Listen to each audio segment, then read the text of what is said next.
Hello. In today's video, we're going to be talking about migration. I just recorded a video about this literally 5 minutes ago, and then DinoKL, the PR representative from Lilith, decided to post this. So let's go ahead and read it for the first time.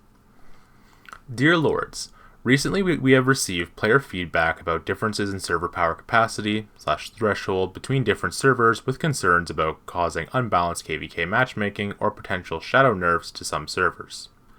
In response to this issue, we will explain to players experiencing such a phenomenon. Regarding the shadow nerf concern, there have been no shadow changes regarding the server capacity within Call of Dragons. All past changes regarding migration and server capacity have been announced before the change was executed in-game. This is true, however, it wasn't like bold 20-point font, like, hey guys, you're gonna get screwed, so that's that. That's my brief opinion on that anyways.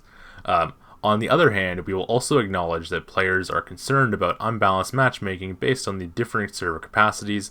Thus, we will roughly explain how the matchmaking system is calculated to explain how it resulted in differences in server capacity between server groups within Call of Dragons.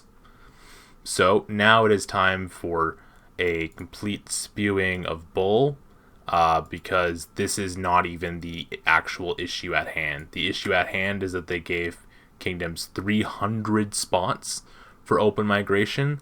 Let me go ahead and actually look at Boss Nasty's spreadsheet real quick here.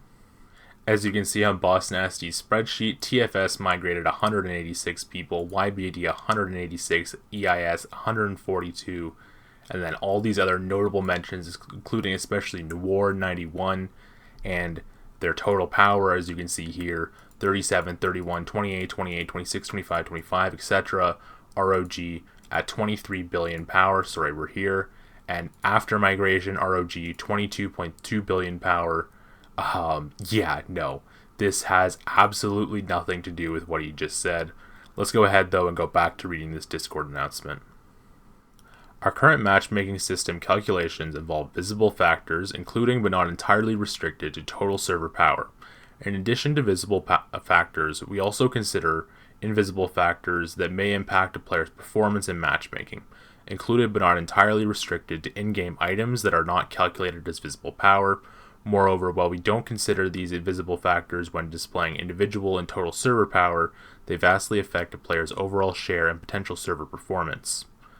Based on these calculations, we will also consider the overall strength of the server in the same season to ensure that there are servers of comparable strength in this pool of matches going into the new seasons together.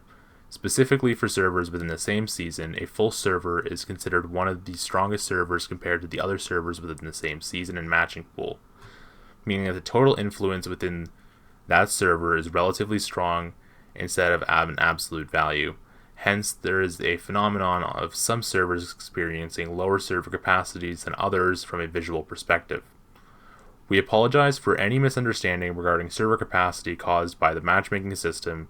In response to the understanding caused by our mistake, we will ensure higher clarity in how information is conveyed in the future to provide a better player experience when playing Call of Dragons. Thank you, Call of Dragons team. Let's go ahead and break this down. Basically what they're saying is something that I speculated to in the video that I just recorded, which I can still post if you guys want to see that, let me know down below. But basically what they're saying here is that because ROG is going into a different KVK bracket than Noir and TFS, etc., as we can see based on the spreadsheet, let's actually go back to that real quick. As you can see based on the spreadsheet, all of these kingdoms here already went into KVK. I believe 86 isn't in KVK yet, but ROG here, TRK Kingdom 110, is already the strongest power. So the reason that we are full relative to all these other servers is that we haven't actually been in the same matchmaking pool as them, which I guess that makes sense. And my only hope with this is that if these guys skip matchmaking in order to match with us, we will be able to migrate in more people. So if what they're saying here is true, let's go back to the Discord real quick. If what they're saying here is true, specifically for players within the same season, what this should mean is that ROG, BDS, BTR, etc. should be able to recruit like 100 players if we're in the same matchmaking pool as TFS and Noir. Maybe not 100 players, maybe only 5 billion power or something like that. So ideally what this means is that in a future migration window, we will be able to recruit more players after having been screwed in this current migration window, which, is rough. But at least we'll have the opportunity to approach them in power in the future. However, we will never, ever, ever be able to equal them in power, because the way that they describe how this works, it specifically says that you are only going to be able to approach the top of your server's influence relative to your matchmaking pool. You'll never be able to get to the absolute top.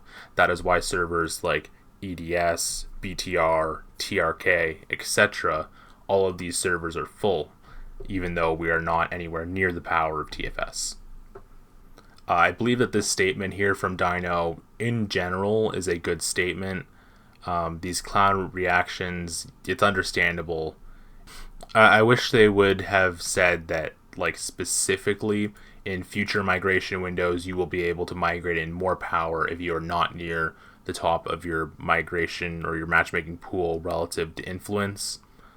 However, the fact that currently they did not say that specifically leaves me here to just speculate and assume that will be the case. And we also don't know exactly what the top of the influence pool is. Like, maybe the top 5 can't recruit everyone, the top 10. I'm not actually sure. I think what I might do is go ahead and make a bunch of scout accounts, or just go through the list. Let's actually go and do that real quick. Let's go see how many servers are currently full in our migration pool.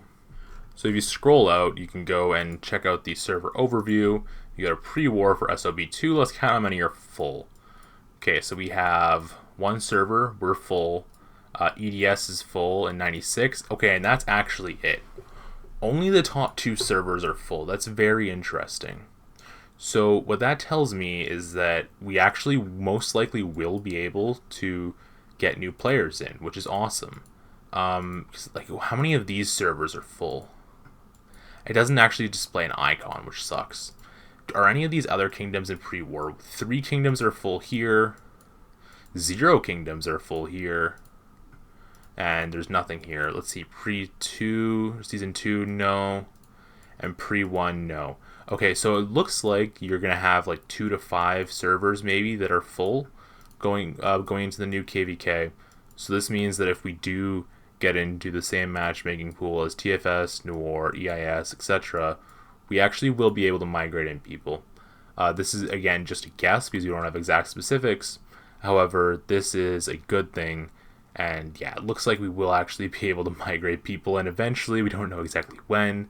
And the unfortunate thing is, because of the 90-day cooldown, these people that were going to be coming to us need to migrate to a different kingdom first before they actually end up migrating to us, which is absolutely brutal.